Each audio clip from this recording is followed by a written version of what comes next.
Hi guys, Carina Gardner here, and today I have a cold, so that's why I sound like this, but we're going to put together the Persimmon 9-patch quilt anyway, because it's a fantastic quilt. It's the first one I did with my apricot and persimmon line. You can find this PDF for this quilt, which is right here. This is the lap versions, in the shop. We have a lap version, a twin version, a queen version, and king, and that all comes in the PDF. So it's super simple to put together. It's like a basic 9-patch. So let's get started. Okay, so first thing you're going to do is lay out your blocks like this. And we're going to start with row 1. We'll just put these together with right sides facing each other. Move my scissors here.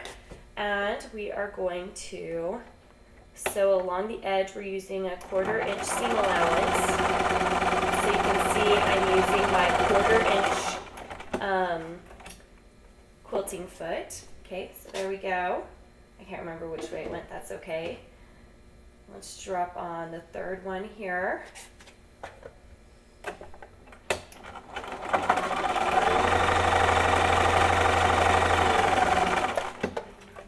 All right, row 1, super fast. Okay, so the one thing about this quilt is we always put a white piece right in the center. So it's in the second row, second position.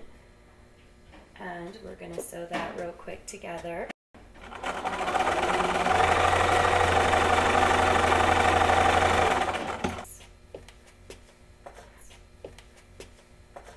Okay, so got that piece together. We're going to put together the pink piece. Apricot and Persimmon is a line I did for Riley Blake. So you can purchase that from your quilt store. Row 2, okay, third row. You can see how quickly these blocks are to put together.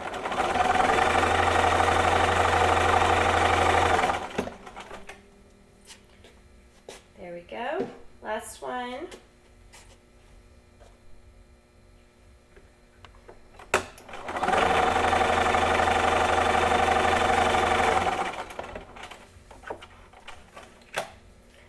Okay, so like any fantastic 9-patch, what we're going to do is we are going to now iron it. I'm going to move my ironing board here so you can see better what I'm up to.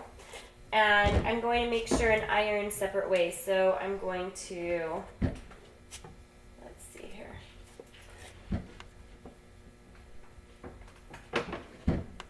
I'm right-handed, so that was kind of hard to do. Iron it this way for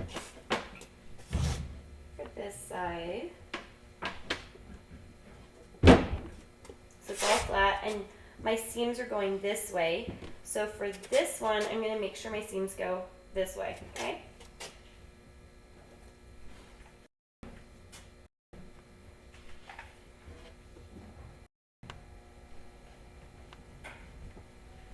I've said it before and I'll say it again. Pressing is a very important part of the quilting process. You guys are getting like wacky, Carina, because I'm a little bit sick. Okay, so seams. We're gonna make sure these seams are nested. So here we go.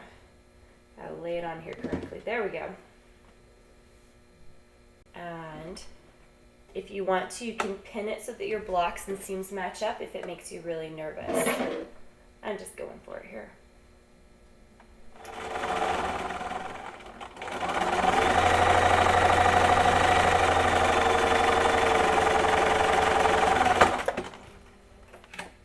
Okay, so there we go. So now we're just going to iron them all the same way. I'm going to iron them all down. So move this back over. I seriously have to use my right hand because it doesn't feel right to iron the other way. I'm just going to do that real quick on the back, flip it over, and then iron it straight. Okay, you can see how fast that block is to do.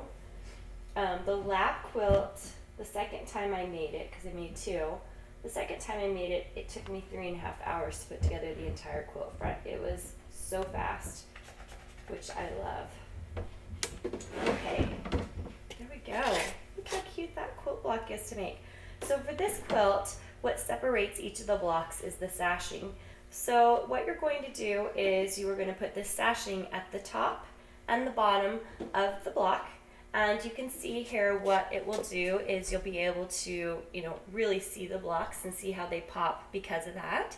So you have the sashing, and then you have a sashing piece that you need to put between each of your vertical rows. And that one, I recommend you cut the entire length of the fabric, so the full 43 to 44 inches long of the fabric.